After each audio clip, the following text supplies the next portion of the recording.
So today, yet another different story. This is not the same book I brought on Friday. This is the DNA tumor viruses as opposed to the RNA tumor viruses. It's slightly lighter than the book I had on Friday. But it turns out that at least the first half of this lecture, tumor viruses is really kind of a bad name for at least all of the polyomaviruses. The papillomaviruses are a bit of a different story. But on Friday, of course, we talked about retroviruses. So we have retrovirus questions. So our first one for today, how many different polyproteins are made by normal, i.e. not HIV, retroviruses? 1, 2, 3, 4, or 5? I love those kinds of answers. Really easy to write the different questions.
Go in the textbook. Well, we'll talk about going to that in just a sec. 10, 5. Time to guess. Show results. Yes. So apparently the textbook says 3.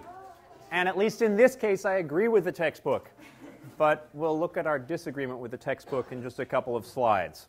So nobody liked my 4 or 5, and it is 3, but we'll look at what makes it 3 in just a second.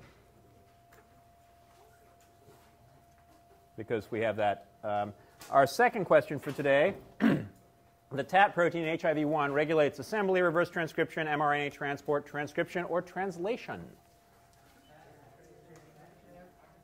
Again, go ahead.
Ten, 5,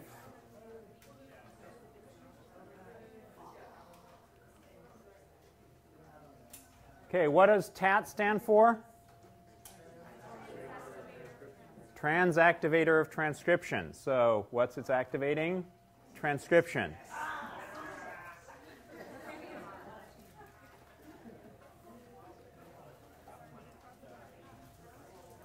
Bye. So why you shouldn't always believe the textbook. And you should believe what Stedman says in lecture, or if they disagree with each other, ask him. That has to do with the ordering of the different coding regions in GAG. I mentioned last time that the ordering of those is from the outside of the virion to the inside of the virion. because that's the way it's assembled.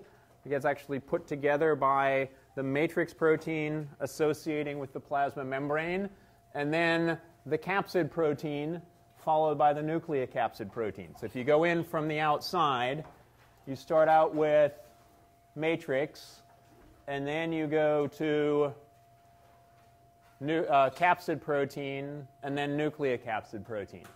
And so these two are switched. They shouldn't be this way around. They're completely wrong in the textbook. So that's first reason you shouldn't believe the textbook, although it was right in terms of the 3 polyproteins. But what are those 3 polyproteins? Those are GAG, POL, and ENV. Is that correct? No, it's incorrect. 3 was the right answer, but that's not. They're not GAG, POL, and ENV. They're GAG, GAG-POL, and ENV. Because GAG and POL are made as a fusion protein together, because the frame shift that happens in translation happens right here. They're not made separately. They're either made as one or both together. So probably a really good thing, at least as far as the clicker questions are concerned, that it was shown like this.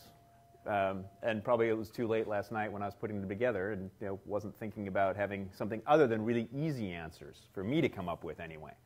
So it's either GAG, GAG-POL, or ENV. Those are your 3 various polyproteins.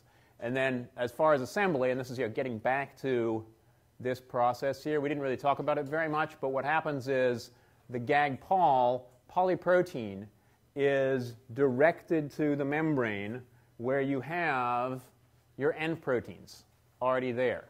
And so it's actually this polyprotein with either 3 or 6, actually it's 7 in the case of HIV, but here for your standard retrovirus, these guys are all just sitting as a polyprotein there next to the membrane. You have budding that takes place. That budding happens with those polyproteins. It's only afterwards that you have the activity of the protease, which chops all these genes into separate pieces. So if you look at a newly budded retrovirus, it doesn't have this nice capsid structure and nucleocapsid. It's really kind of a blob-like structure. And in fact, you can see those, so you don't have a chance to look at them in any more detail. Turns out Dr. Barkless is not, unfortunately, going to be able to come, and he would talk more about that later. Yeah?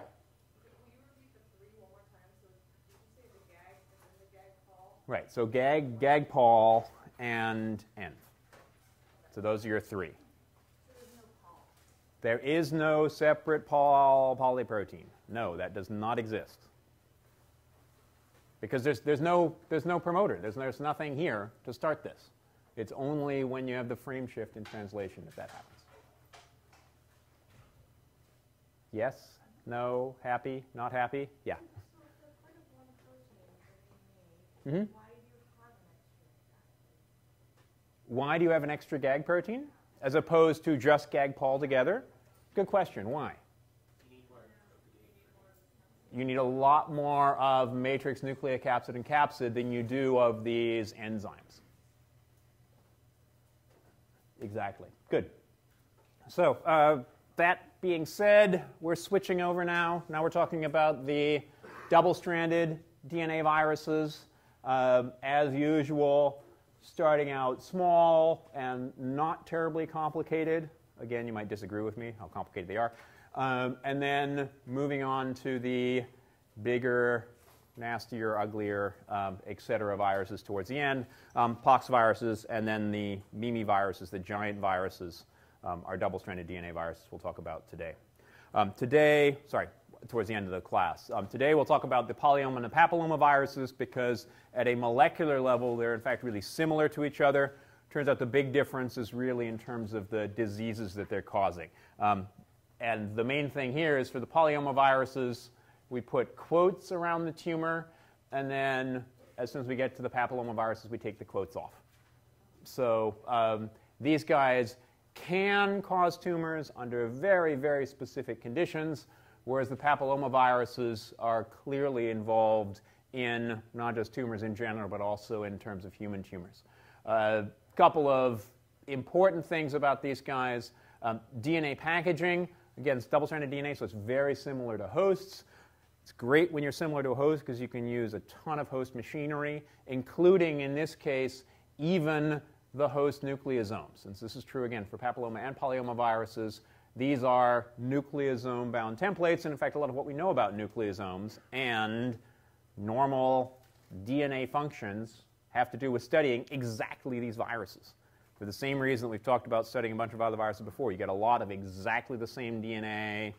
You can get huge amounts of it. It's really quite well defined. You can separate it nicely from everything else. So they're really wonderful models for studying what happens with nucleosome-bound DNA. So they're a great model for transcription and a great model for replication. A lot of what we know about eukaryotic replication and transcription comes from the study of these viruses. What's different, again, relative to what's going on in terms of model systems? The so-called T-antigen, or in fact, this should be T-antigens, because there are multiples of them, and these are the tumor antigens. So when people got interested in these, again, they were interested in because they were forming tumors. And the tumor antigens, this is what was found in tumor cells that were making a whole bunch of this particular protein. So we'll look at what those do. Divergent promoters, in terms of how these guys are being regulated, that's not true normally, again, in the host systems. And then alternative splicing, which turns out to be really common in these host systems. Again, as usual, we'll talk a little bit about how these things were found. They were found because of the association with tumors, but later people found they weren't terribly associated with tumors. The structure is really quite interesting. These guys don't have quasi-equivalent symmetry because they do away with hexamers completely. They just use pentamers for everything. We've looked at this before. Binding and entry is a little different here. These guys come through caveolin rather than receptor-mediated acytosis. But because they're double-stranded DNA associated with nucleosomes, where do they need to replicate? In the nucleus. So they've got to get to the nucleus, just like the retroviruses, which then have to integrate in the nucleus as well. Transcription is pretty much cellular. Replication is also pretty cellular. And then how they get out is pretty standard. So where they come from, tumor viruses, curiously enough, all the people who were studying tumor viruses before this had actually found the RNA tumor viruses. So it was the RNA tumor viruses that came first before the DNA tumor viruses. And most of what we know about these papillomaviruses comes from the study of SV40. S stands for what? Simian virus 40. And that's because it was in these cell cultures that were used to make the polio vaccine. And if you take a huge amount of SV40 and you plug it into really young rats, you can get tumors. But more importantly, this works quite well in cell culture. And so you can get transformation, growth in an uncontrollable fashion. Again, a pretty classic kind of cancerous phenotype, but not really tumor viruses. They're associated with tumors, and we'll talk about the one example they use in the textbook, which is actually a lot more controversial than they pointed out in the textbook. So what does the structure look like? We've looked at this before. Here we have, let me turn on my pen. Wonderful icosahedral structures, finally, again, after all of these boring enveloped viruses that we can't do anything with. We'll have the red color here. Here is a five-fold axis of symmetry right here, because you can see 5 of these guys right around there. So there's one 5-fold axis of symmetry. Where's the next 5-fold axis of symmetry? Here are 5 over here. So there's another 5-fold axis of symmetry. How do you get from here to there? You do 1 step, 2 steps, change direction, go another step. So P equals 7, nice, well-behaved icosahedral structure. The big problem is that each of these guys here are pentamers. And normally in a quasi-equivalent structure, these would be hexamers, whereas here at the top, it would be a pentamer. And this is a really fascinating case. And again, we've talked about this before, where you have one protein that has 6 different structures. So normally, people talk about this probably in principles biology, a 1 protein sequence, 1 structure. Primary sequence leads to structure. Well, yes, it does, but we've got 6 different ways that these guys actually fit together with each other. So that's, again, the basic message. This is exactly the same slide that we've used before. Instead of having hexamers where you'd expect them to be, you have pentamers with each of these different structures. All has to do with 1 protein. It's the VP1 protein, virus protein 1. Again, boring nomenclature here. Also has this beta barrel structure that we've seen in lots of virus capsid structures. Unlike the case for polio, where it's really sitting down flat, here that beta barrel is sticking up. But again, beta barrels are really common in terms of these structures.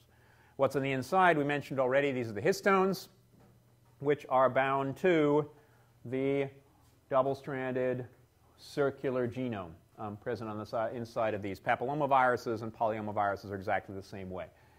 The wrapping of the histones, normal cellular histones, H2H, 2BH3, and H4, with DNA wrapped around them. What, of course, is different is our capsid, because these are the capsid encoding organisms, where you've got VP1 on the outside, and then just underneath that you have VP2 and VP3, also bound to the viral DNA, which again is double-stranded circular, bound to these nucleosomes. And it's a great way to get lots of double-stranded DNA bound to nucleosomes, is just purify a bunch of these virions, strip off the proteins, and you've got your nice DNA, which is there. How do these guys get in? How do you get this genome of the virus into the nucleus?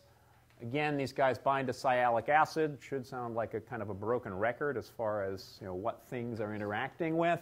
But these guys come in through the caveolae. So this is a caveolin-mediated. This is a very specific structure that's involved in picking up things from the outside, not receptor-mediated endocytosis. But once you get in this particular vesicle with the caveolin around the outside, will get transported basically to the nucleus, it's close to the ER, due to a nuclear localization signal on this VP1 protein. So VP1, again, it's the one which is making the icosahedral structure on the outside. Once you get to the nucleus, then this genome is released and popped onto the inside. What does that genome look like? That's what we have here for, I think this one's SV40, although they've got the mouse papillomavirus, which is pretty similar. Actually, no, this one might be the mouse papillomavirus. Relatively small. So we're only about 5,000 base pairs of double-stranded DNA. So again, relatively easy to work with. But also, because you've got such a small genome, or these viruses have such small genomes, they don't encode very much. And so they're really dependent on the host for pretty much everything in terms of replication, transcription, etc. There are only 2 promoters present in this genome, an early and a late promoter. Again, gee, surprise, surprise. This should sound a lot like what kind of virus that we looked at a video about way back at the beginning of class. Lambda. These 2 divergent promoters, having to do in that case with lysis and lysogeny, but here early and late genes. What are early genes usually important for?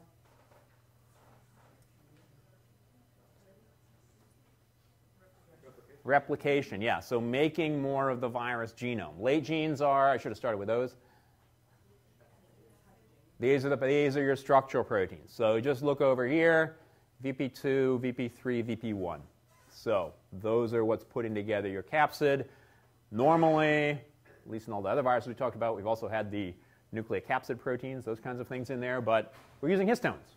So you don't need to be encoding any of those here. More interesting from the viral point of view are going to be these early genes, because these are the ones which are going to be regulating viral replication. So how do you make more of the virus? There is an intergenic region here. Again, very similar to what you see in Lambda. That's where all the important sequences are for regulation.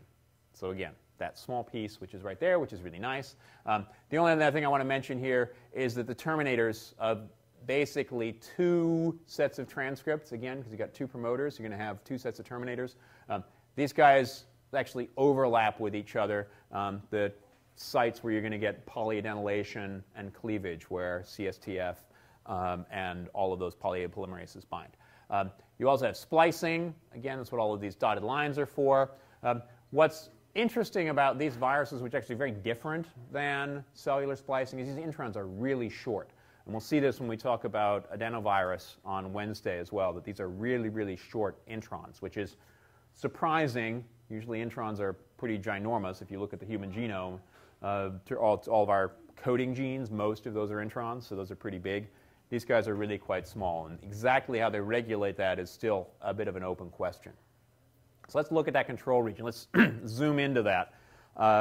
It's only a couple of hundred bases, so this is the end of the genome. Again, it's a circular genome. Basically, we're talking about 500 base pairs here. That's all of the regulatory region that you need to get more of your virus. Two things you need to do. You need to make more of your genome, and you need to make transcripts for all of those proteins, which are going to be then translated by the cellular machinery. Origin of replication, right here. And in fact, that's why they named it position 1, circular. You can really start wherever you wanted to. So the origin is right here, and lots of binding sites for various different proteins. And then really the main one here is going to be the large T-antigen. Large T-antigen basically does everything in terms of these papillomaviruses. There's also this enhancer region. Enhancers are what?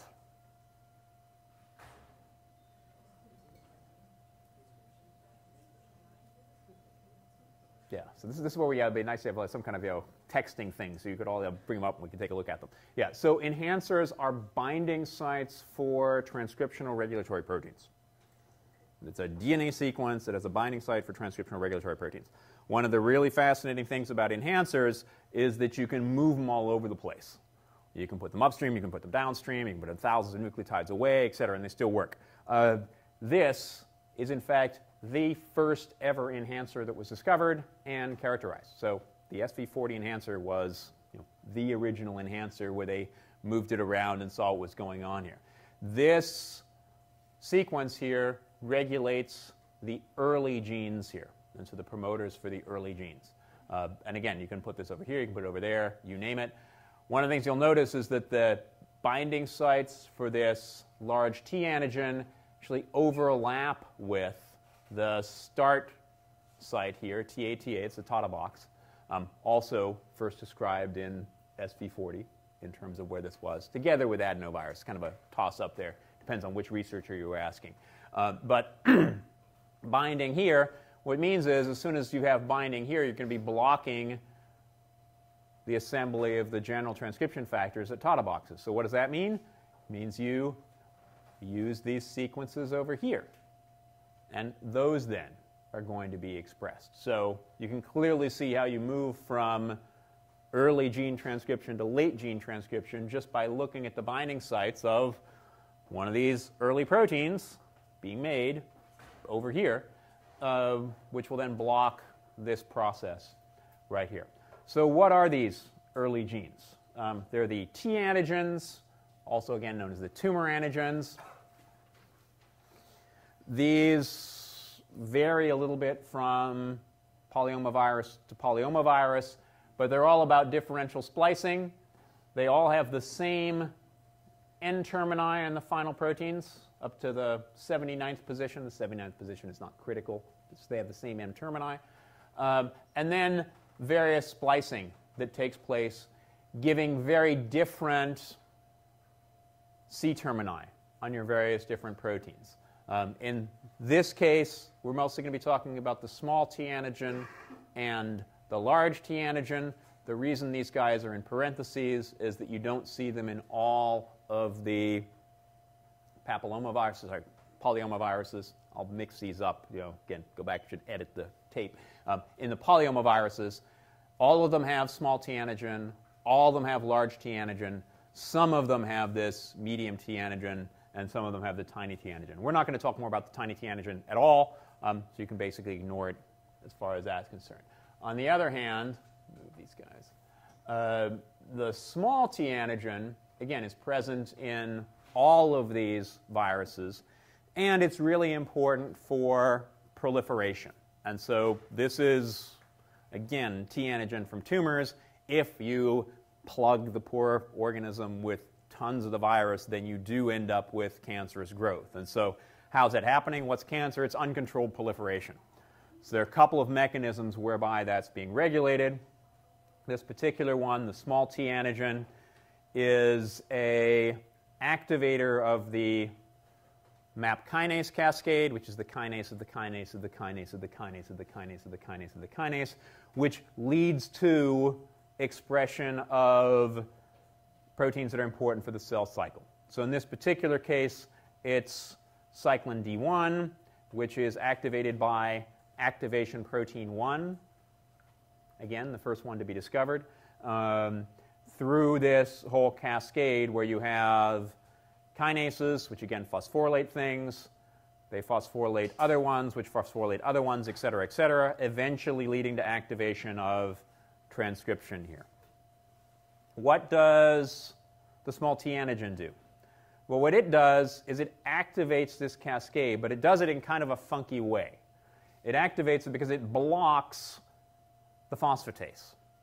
So normally, the MAP kinase regulatory system is regulated due to putting phosphates on, taking them off, putting them on, taking them off, putting them on, taking them off. And so on is kinase, off is phosphatase. If you block this phosphatase, you're going to end up with a lot more on MAP kinases. So that's how the small T-antigen is working. It's just inhibiting this protein phosphatase 2A, which is leading to more phosphorylation in your MAP kinase cascade, more progression through the cell cycle.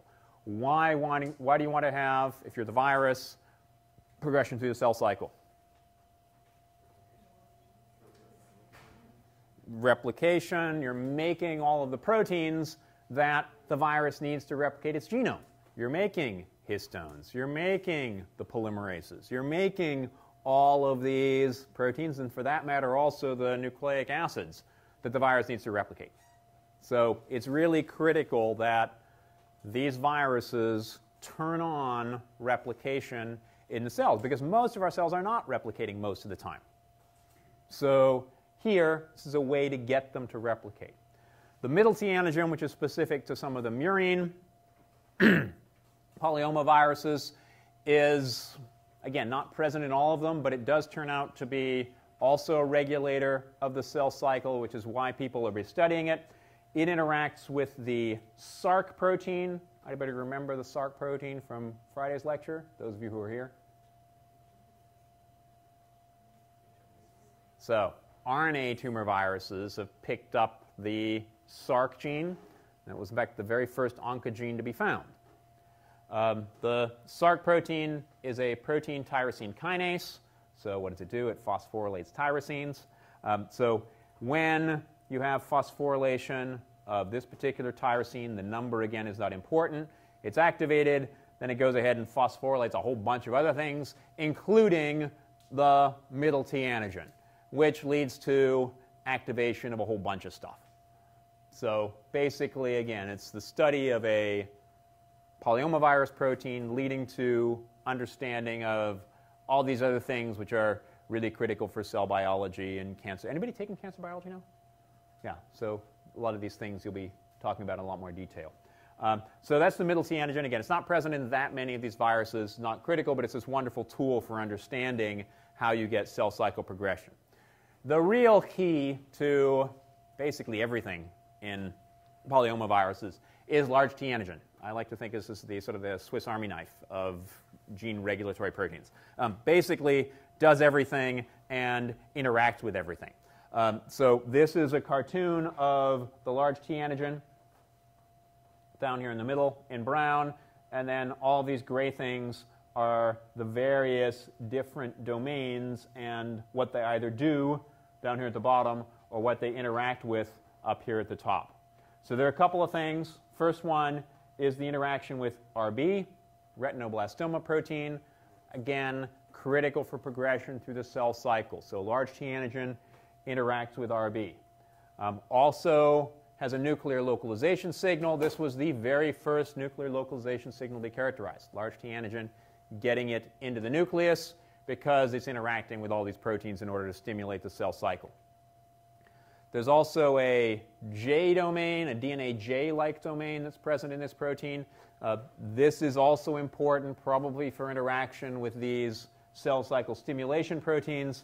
The really cool thing that they push in the textbook is you can actually take this domain from a virus which is infecting animals and put it into E. coli, and it will complement a deletion of the DNA J gene. Wild. Absolutely wild. Then probably large T-antigen is most famous for its interactions with p53, the guardian of the genome, as many people call it.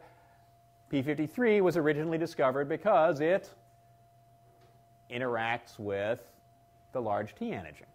It was a 53 kilodalton protein that interacted with the large T-antigen.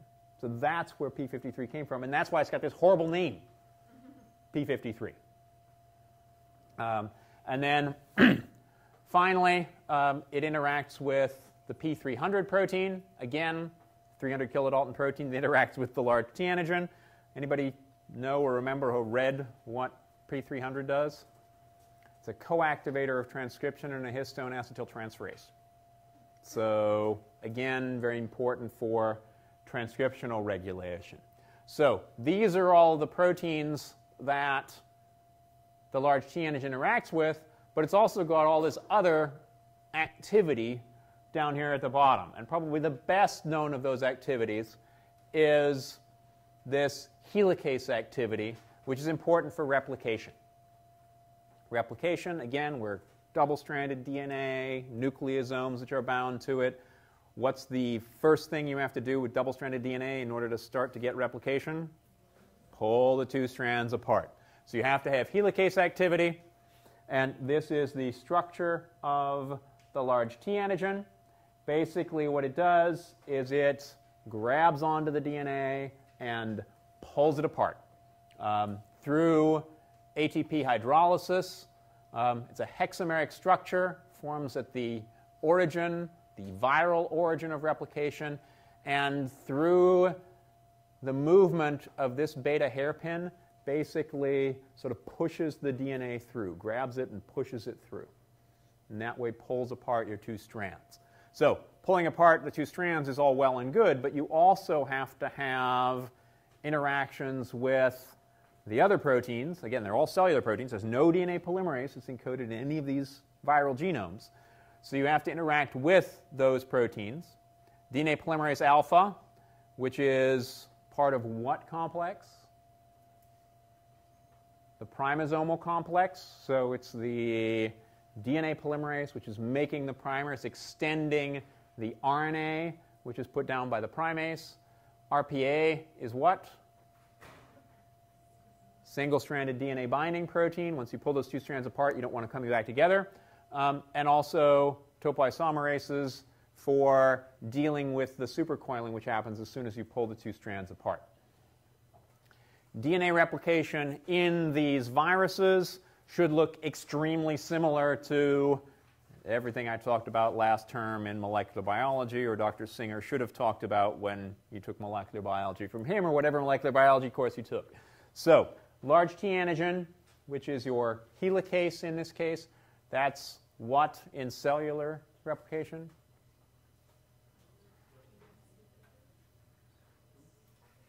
What is the name of the replicative helicase?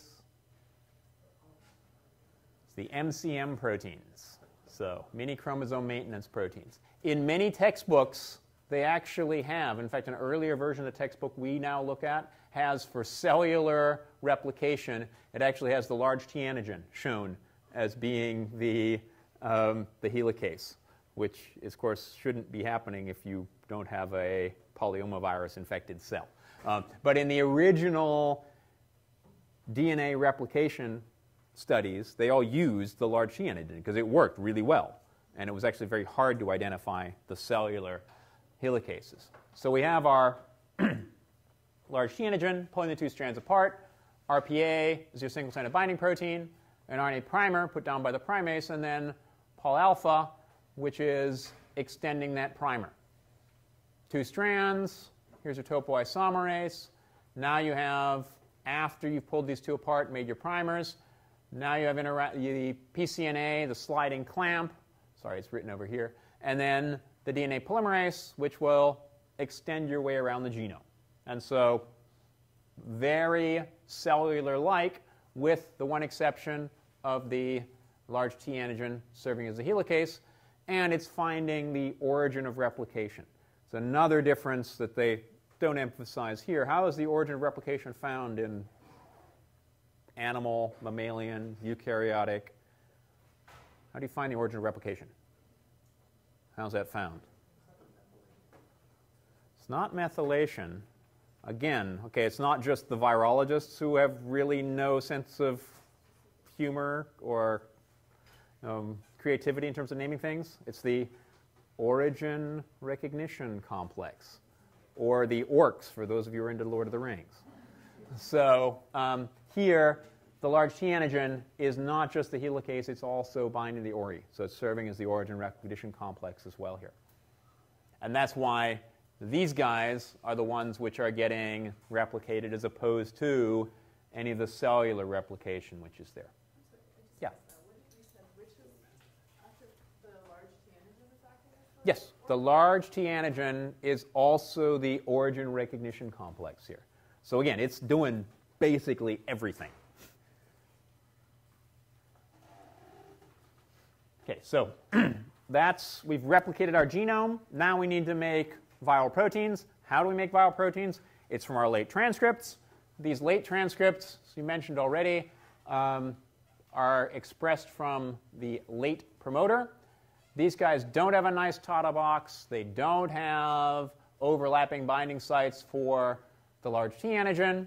So the RNA polymerase associates with these and will transcribe these individual pieces. They also are differentially spliced, but unlike in the early transcripts where you always have exactly the same N-terminus, here these guys all have different N-termini because the splicing happens before this start of your translation. Again, different AUGs. The last thing here is that these transcripts very often don't stop here at the end. They continue all the way around against a circular genome. So you end up with double-stranded RNA for this RNA, all the early RNAs that may still be around. What happens to double-stranded RNA? Gets chopped up. So the double-stranded RNA is going to be the RNA here for these early transcripts. This is all still single-stranded RNA. You're not going to have double-stranded RNA for this. So these guys don't get chopped up. These guys do get chopped up. So you're only going to be making all of your structural proteins. The capsid gets assembled in the nucleus. Then that gets transported out through the normal export machinery, released on the outside of the cell. So I did want to revisit tumor viruses. This is also kind of the way the chapter is written. So they're not usually tumor viruses, again, unless you put massive amounts of virus into a susceptible organism. Or what you can do is transform cell culture cells, which is extremely useful. Working with whole organisms is really, really messy. If you can get a cell culture to work with these, get a transformed cell culture, that's a much, much, much easier system to work with. The early proteins, again, not terribly surprising. The large T-antigen, small T-antigen, and to some extent even the medium T-antigen and the murine polyomaviruses. But they'll only form tumors in non-permissive cell. What's a non-permissive cell? Right, so susceptible or permissive. Susceptible has the receptor. Permissive has all of the machinery that you need in order to replicate. So you only are going to form tumors in these non-permissive cells. If they're permissive cells, you're going to make virus, and the virus will be perfectly happy. However, it's definitely a sidelight. It's not that the virus wants to be forming tumors. Actually, it's really kind of a bad strategy in terms of making more virus. And about 1 in 100,000 of these non-permissive cells get transformed. Seems like a really small number. If you're talking about disease, yes, it's a big problem. But if you're just talking about cell culture, 100,000 is actually a really easy number of cells to get. Yeah? Maybe I'm misunderstanding something, but if these viruses basically only use cellular machinery to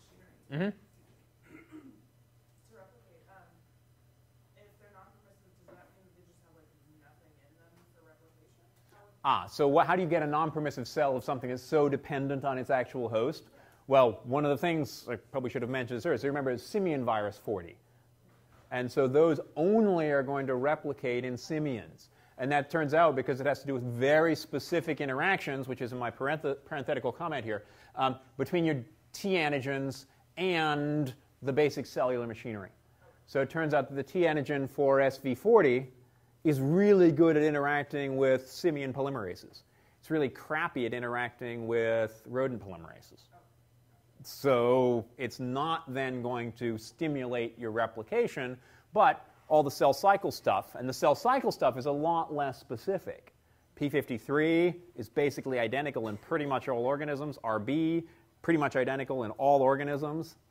So there you're stimulating progression to the cell cycle. You're not doing the much more specific things which have to do with replication. Great question.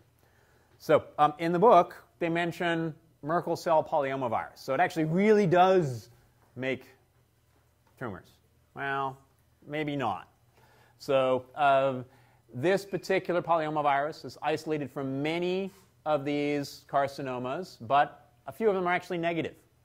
And there's a nice description here online talking about Merkel cell carcinoma. And this is the quote here. The impact on disease and prognosis is controversially discussed in this paper. So maybe, maybe not. You find it in a lot of these cases, but not necessarily a causative case. Guilt by association doesn't mean that it's actually causal, which is interesting because it's the difference with the papillomaviruses, which we'll talk about just now. So again, these are, again, we should have these quote-unquote tumor viruses here. Pentamers and hexameric holes. We talked about it earlier in late transcription, but the main thing here for these polyomaviruses are the T-antigens. They're the ones which are really doing all the jobs here. So let's switch for the last 20 minutes or so and talk about real tumor viruses. And these are the papillomaviruses. And I challenge you to see any difference in this figure over here relative to the one I used at the beginning of the last one, because they're the same. Structurally, in terms of different proteins, in terms of your histone-bound, genome, circular, practically identical. Big difference here is that, it does, in fact, cause tumors. Some of them anyway. A lot of them don't. They replicate in differentiated cells, and there are some pretty nice vaccines for these. Again, talk about where they came from. This should look extremely similar here. Again, we've got pentameric proteins, which are either present in hexameric or pentameric structures here. So lots and lots of pentamers. And again, the rest of this is pretty similar. We're mostly going to talk about the proteins that are involved in transcription and replication of these. Yes, some of these are tumor viruses. Not all of the papillomaviruses are tumor viruses. Most of them are from pretty benign growths. They're extremely infectious. Basically, all of us have been exposed and probably infected by various different papillomaviruses, but mostly they're benign. Again, don't seem to cause us much in the way of disease. Again, they're really easily spread, and if you think about it from an evolutionary point of view, killing off your host if you're host dependent for replication is a really bad idea. So these guys have probably been co-evolving with humans for very long periods of time. The big problem with these papillomaviruses is cervical cancer. Most of the cancers that are associated with the cervical cancer, also some anal cancers and penile cancers that go with that, and these are squamous cell carcinomas. How do they get in? They get in through epithelial cells. Epithelia particularly, a lot of these and all of the cervical cancer, particularly papillomaviruses, are sexually transmitted through epithelia, also in skin, the major way that these viruses are being transmitted. Heparin sulfate proteoglycans, again, not really critical here what they are, but these are also sugars.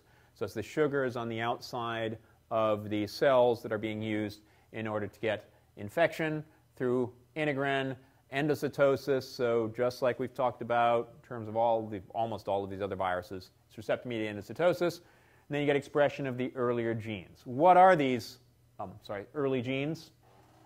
They're, I thought I had the figure here. That figure just disappeared on me. Oh well. It's the genome. We'll look at the genome in just a second.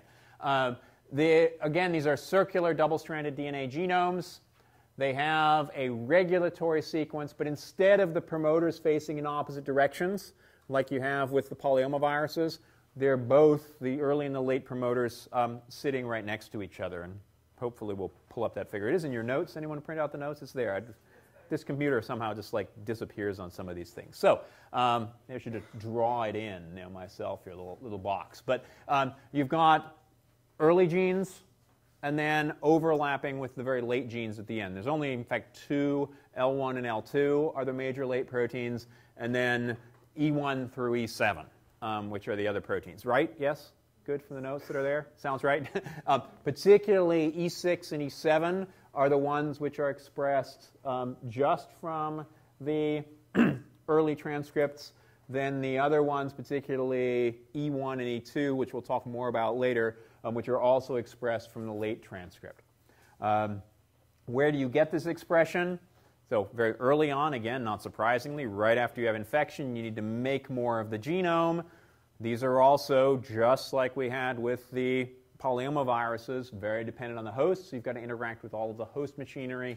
You've got to get this particular genome to the nucleus.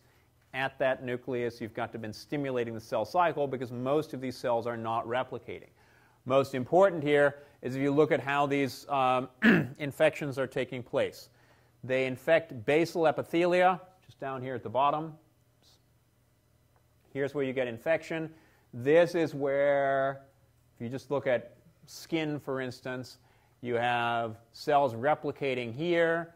These then eventually differentiate, lose their nuclei, and then we have dead cells at the top here. You're losing your skin all the time.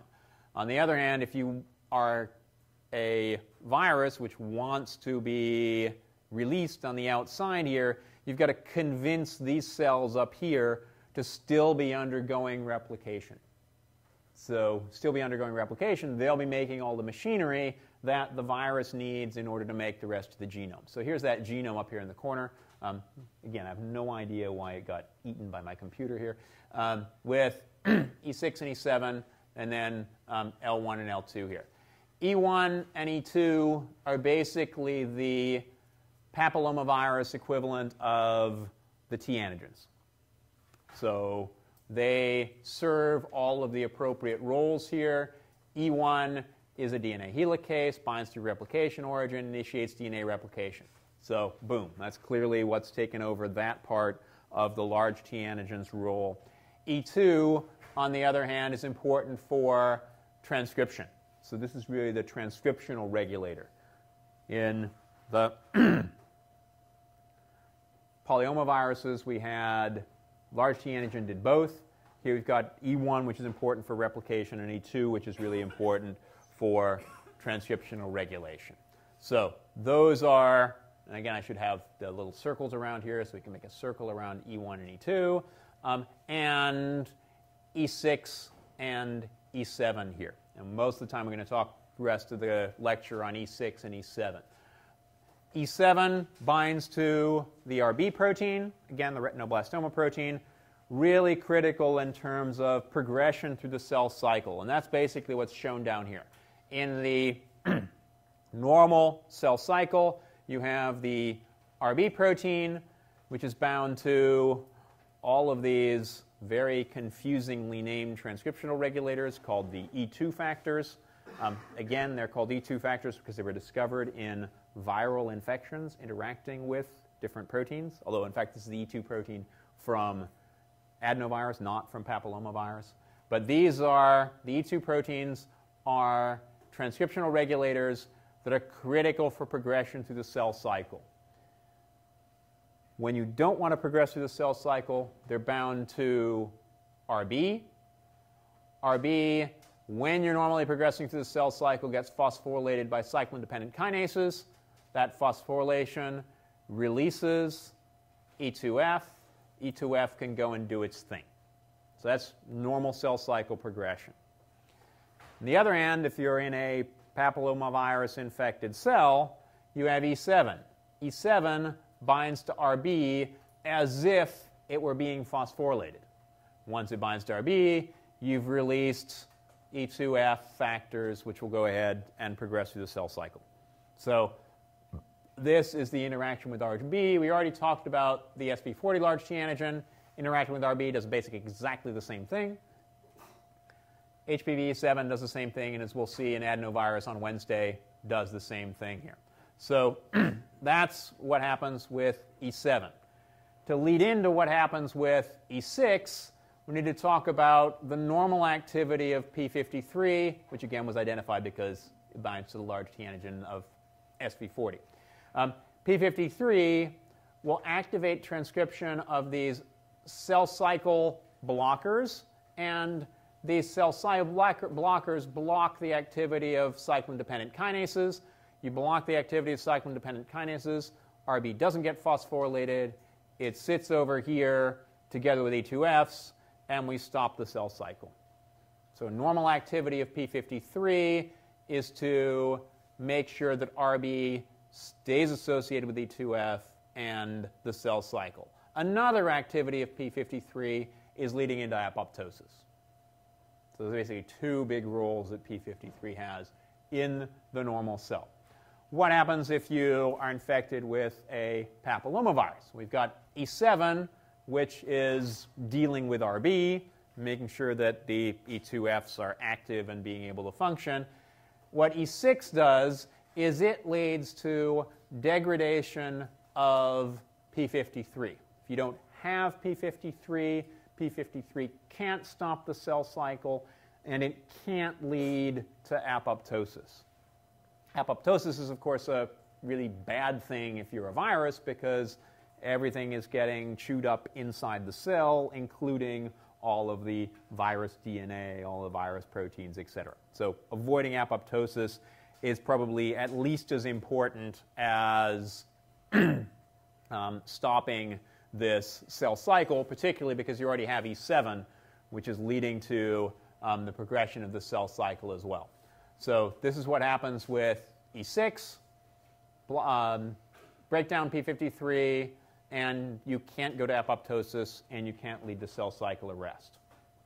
It's basically the same thing here. P53 is leading to your blocking of PRB and progression through the cell cycle. All of the transformed cells that you find, and this is the transformed cells when you're looking at cervical cancer, anal cancer, penile cancer, you name it. All of these are also virus replication incompetent, which would also another way of saying what? These cells are permissive, non-permissive, susceptible, non-susceptible. Again, they're non-permissive. They're non-permissive for virus replication. What do people find is that these transformed cells have E6 and E7 in them. And again, E6 is important for regulating RB, E7 for RB and E6 for P53. These cells grow extremely well in culture. Probably the most famous of them are the Henrietta Lacks cell cultures, which are transformed cells. They're integrated. Just E6 and E7 are more than enough. And it's actually really nice because you can screen for E6 and E7 just with PCR and get a really good idea if these are pre-cancerous cells. What kinds of cancerous cells do we have? HPV mostly causes cervical and anal cancers. Numbers, approximate numbers, 70 million, this is by the way from the CDC, Americans are infected with one of these HPVs right now. That's a really large number. Probably every sexually active person, and I won't ask you which of those that is infected with HPV at some point. The numbers here, relative to the 70 million, are relatively low. 17,500 cancers per year in women, almost 10,000 per men. Almost all of these are HPV 16 and HPV 18. Just the numbers here, 16 and 18, will give you a bit of an idea how many of these human papillomaviruses there are out there. I think the last count was about 147 that had been described. Very few of them are the ones that are leading to any of these cancers. Because of this, there are actually some pretty good vaccines that are out there. This is just a picture of one of these down here in the corner. Gardasil 9. This is what my daughter was immunized with just a couple of weeks ago. They're recombinant virus-like particles that have the L1 protein on them. So they're not infectious. They're not an inactivated virus. These are just that one protein, which is, again, just like we didn't talk about it for the papillomaviruses, but the polyomaviruses, that's the protein which is on the outside. So it's what the immune system is going to be recognizing. Yeah? So the ones, so 16 and 18? Yep.